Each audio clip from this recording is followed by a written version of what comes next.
Sistem reproduksi wanita terdiri dari beberapa organ utama yang bekerja bersama untuk memungkinkan terjadinya reproduksi dalam tubuh kita. Berikut adalah organ-organ utama dalam sistem reproduksi wanita dan proses menstruasinya. Yang pertama, organ reproduksi wanita ada ovarium atau indung telur. Ovarium adalah dua kelenjar kecil yang berfungsi menghasilkan sel telur ovum dan hormon seks wanita seperti estrogen dan progesteron. Yang kedua ada tuba falopi, saluran telur. Tuba falopi adalah saluran yang menghubungkan ovarium dengan rahim. Di sini sel telur yang dilepaskan dari ovarium akan bertemu dengan sperma jika terjadi pembuahan.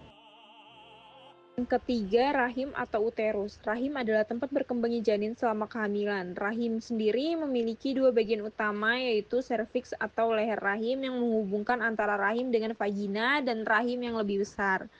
Yang keempat adalah vagina. Vagina adalah saluran yang menghubungkan rahim dengan luar tubuh. Vagina sendiri berfungsi sebagai jalan keluar bagi darah menstruasi, saluran kelahiran bayi, dan tempat berhubungannya seksual. Dan yang terakhir ada serviks atau leher rahim. Serviks adalah bagian bawah rahim yang menghubungkan rahim dengan vagina. Serviks memiliki fungsi penting dalam proses persalinan dan menstruasi. Jadi, pada fase menstruasi terdiri dari 4 tahap utama. Yang pertama, fase menstruasi.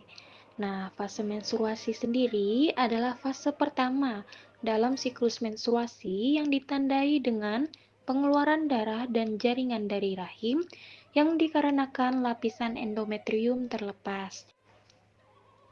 Nah, selama 3 hari pertama ini, darah menstruasi yang keluar akan lebih banyak.